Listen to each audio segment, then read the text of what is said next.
a locked box, a waiting game, and an octopus outsmarts the system, solving complex puzzles faster each time and resisting the urge for an immediate treat, sometimes for minutes. These are not just party tricks. In labs around the world, octopuses are performing on par with 6-year-old children, upending what we thought animals could do.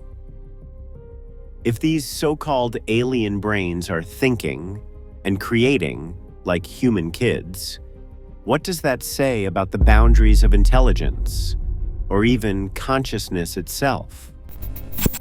The first real answer emerges under controlled observation, and it is nothing like anyone expected. Inside a quiet laboratory, a technician slides a transparent box onto the table. The box is locked with a series of levers, plugs, and rotating panels, each one a puzzle meant to challenge even the most curious mind. An octopus glides over, arms rippling with anticipation.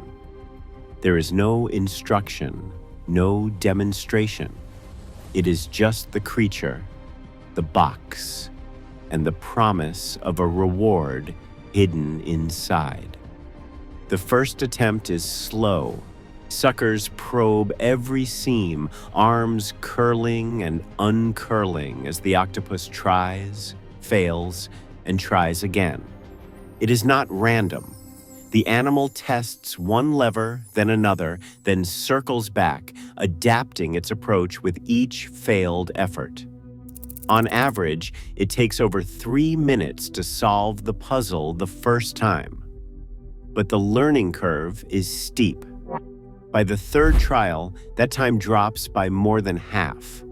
Some individuals, classified as proactive by researchers, shave off entire minutes with each new attempt, their approach growing more streamlined and inventive. Success rates are striking.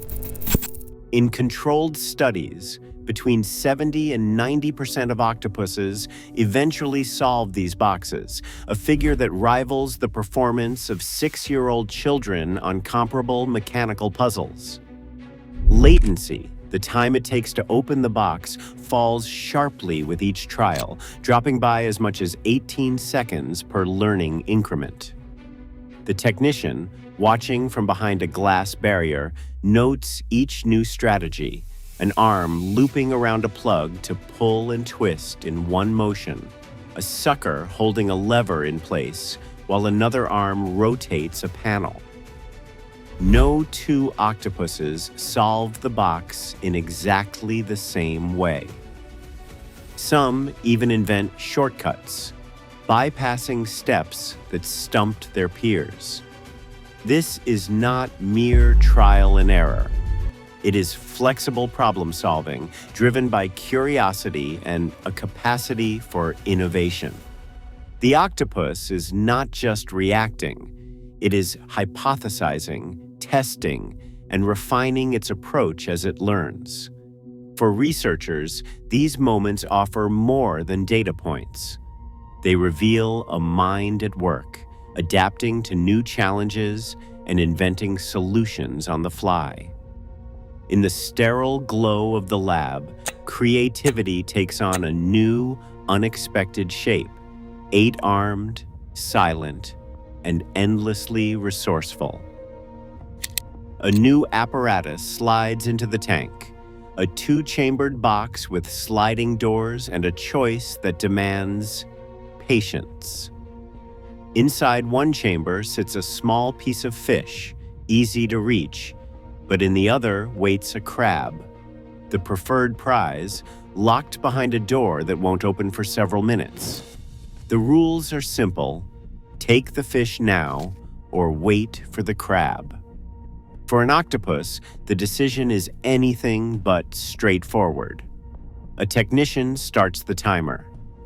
The octopus approaches, arms hesitating at the easy reward.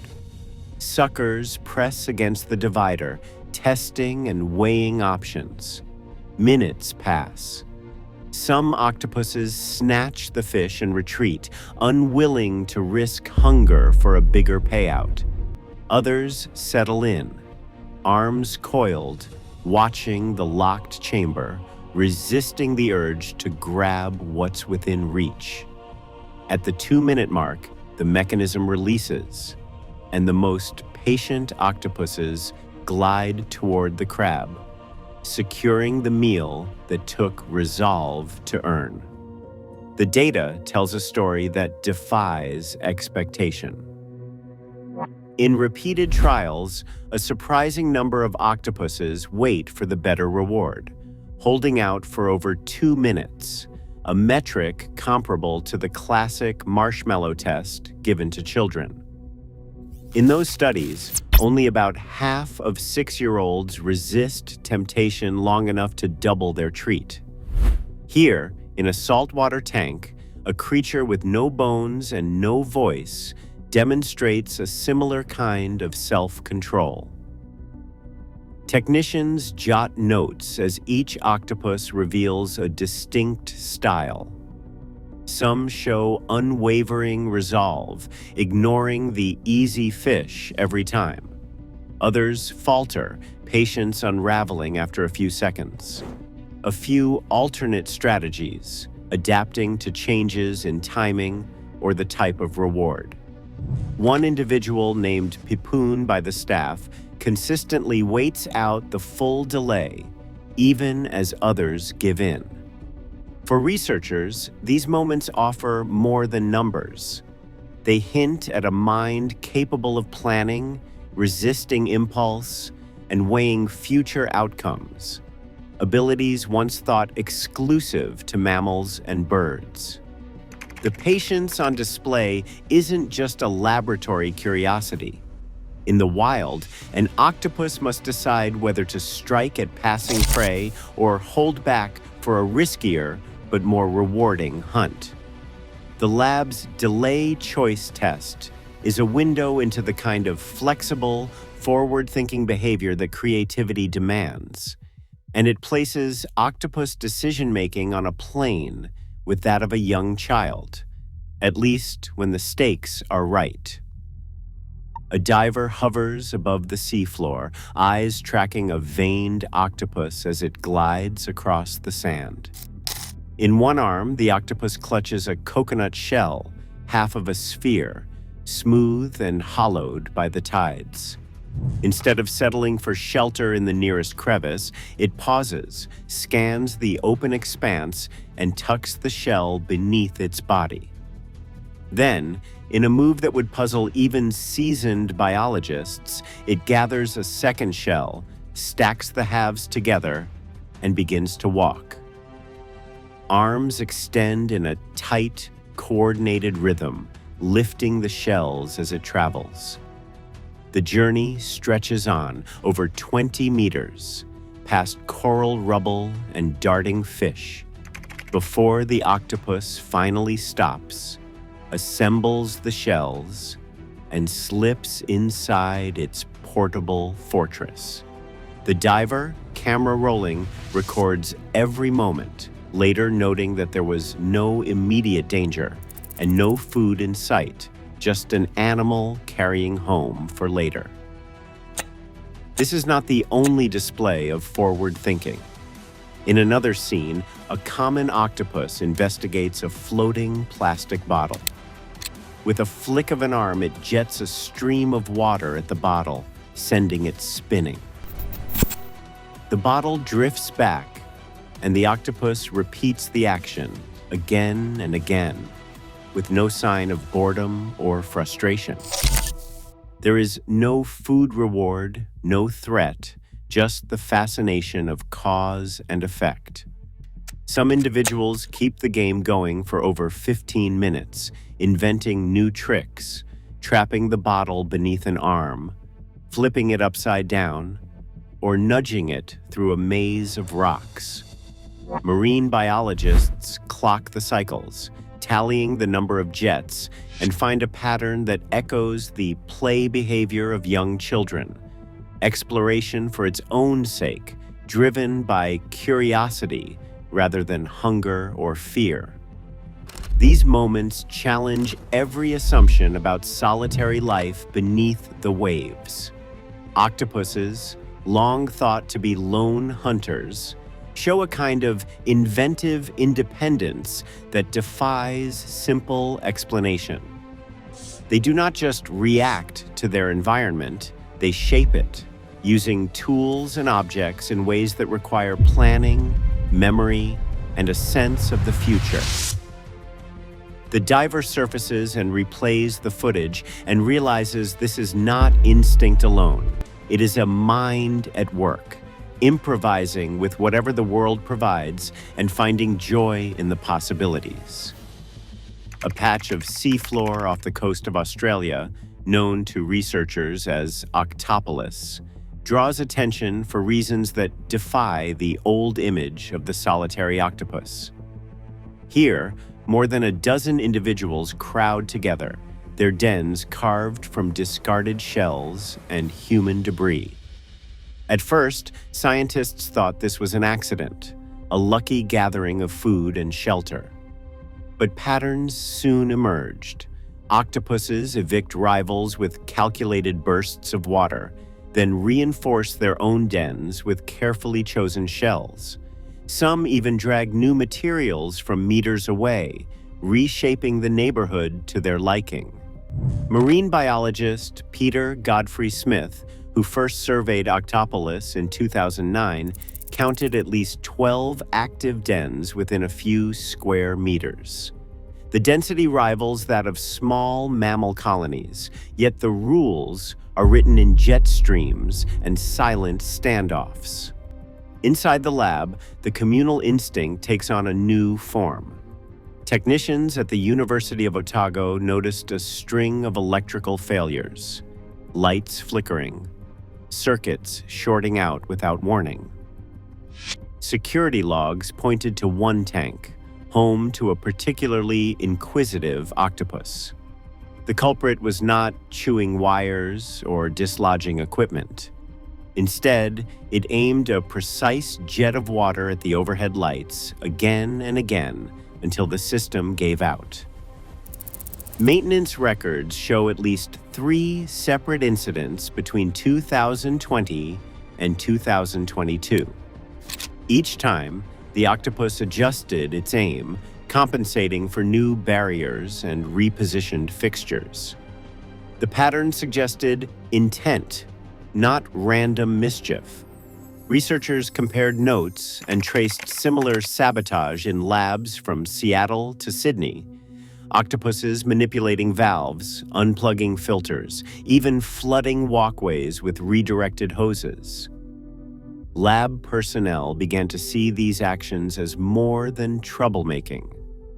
The octopuses seemed to recognize cause and effect, targeting weak points in their environment. In some cases, individuals worked in tandem, one distracting a technician while another probed a latch or nudged a cover loose. Settlement researchers, used to solitary animals, started documenting alliances, temporary, strategic, and dissolved as soon as the goal was met. Eviction notes from Octopus detail coordinated den takeovers and shell swaps with high-speed chases and sudden truces. These are not the mindless routines of instinct. They are flexible responses, shaped by observation, memory, and a willingness to experiment.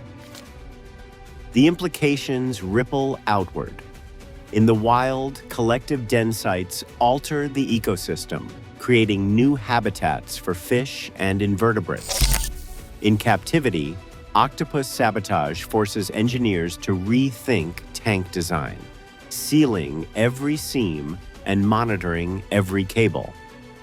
Each incident adds a new layer to the puzzle. How does a creature with no social tradition, no language, and a brain unlike any mammal orchestrate such complex, adaptive behavior?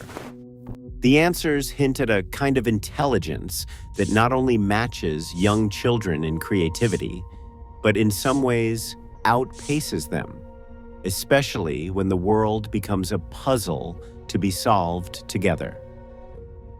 Inside the public wing of a Seattle aquarium, a new kind of experiment unfolds. An aquarist named Roger Payne stands beside a shallow tank, brush in hand, eyeing the octopus known to staff as Pablo. The tank is quiet, the water still. Pablo's arms curl around the handle of a paintbrush, its bristles dipped in blue pigment. There is no food in sight, no hint of a treat. The session begins not as a trick for tourists, but as an open invitation. What will the octopus do when given the tools of human art? The answer does not come all at once. Pablo explores the brush with each sucker, turning it, inspecting the bristles, then pressing it to a canvas clipped to the tank wall. The first movement is a gentle smear, a streak of blue, then a pause, as if considering the effect. The arm recoils, then dips again, this time in red. Over the next 20 minutes, Pablo repeats the sequence: dip, smear, inspect. The marks are not random. Strokes cluster, colors overlap, some lines run parallel, others curve away. Staff note that Pablo often continues painting even after feeding, long past the point where hunger could drive the behavior. This pattern suggests a kind of creation for its own sake. The aquarist records each action, careful not to interfere. When the brush slips free, Pablo retrieves it, sometimes switching arms, as if testing which offers the best control. There is a rhythm to the process: exploration, creation, reflection. The staff have seen this before with other octopuses in similar programs. Some favor bold splashes, others delicate dots. What unites them is persistence, a drive to interact with the materials for their own sake, not for a reward.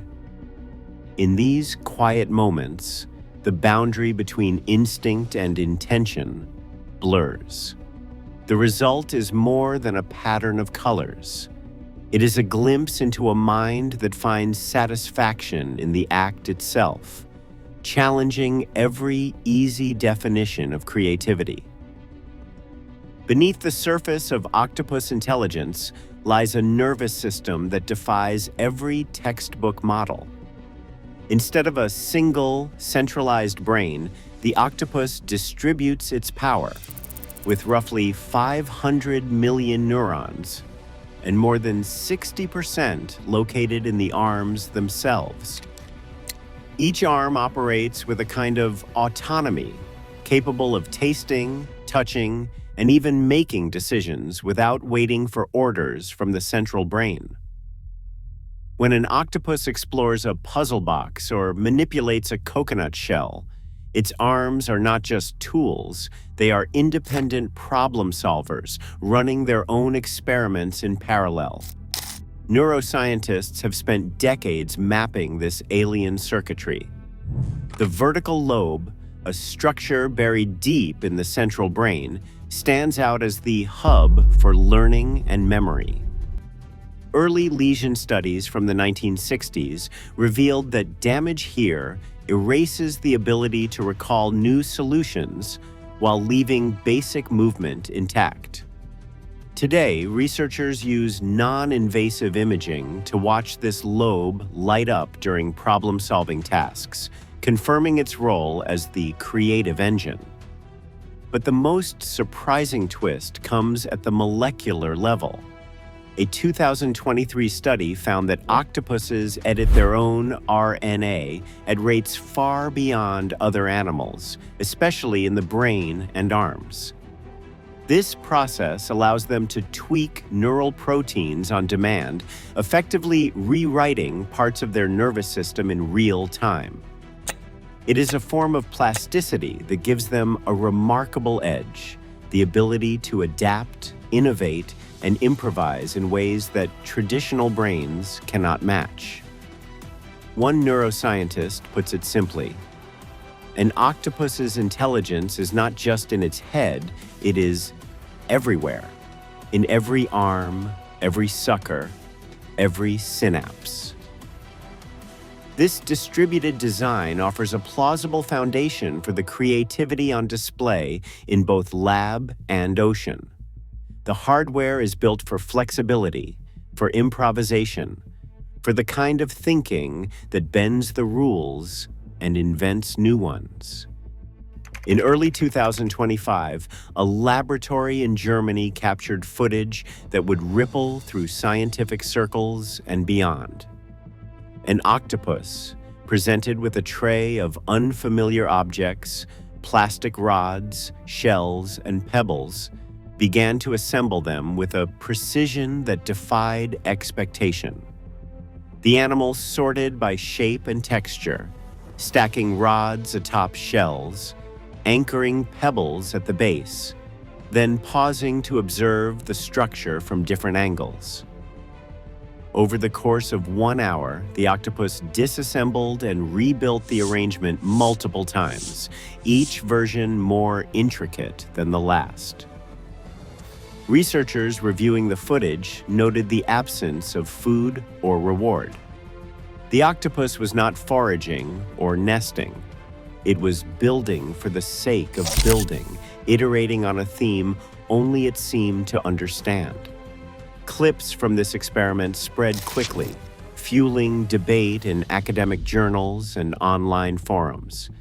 Some called it the first evidence of invertebrate sculpture. Others urged caution, warning against anthropomorphism. But the footage left a mark. Policymakers in the European Union and United Kingdom, already wrestling with the ethical status of cephalopods, took notice. In 2021, the European Union had amended its Animal Welfare Directive, officially listing cephalopods as sentient beings, capable of pain, pleasure, and possibly more. The United Kingdom followed suit, citing mounting evidence of complex cognition. The language was careful. Sentience likely, warranting protection. Yet the implications ran deeper. If an octopus could build for its own reasons, where did the line fall between instinct and intention? Between animal and artist? The questions hang in the air, unresolved. A creature with no skeleton and a brain unlike any vertebrate now stands at the center of a debate about consciousness itself. The boundaries that once separated us from them have begun to blur, leaving only the silent evidence of 8 arms arranging the world into something new. Right now, octopuses challenge what science means by creativity and by consciousness itself. As we debate animal rights and AI sentience, their minds force us to rethink the boundaries of intelligence. If a creature with no backbone can improvise, invent, and even create, what else are we missing beneath the surface? The ocean still holds minds we barely understand. Share your thoughts below. I want to hear what surprised you most.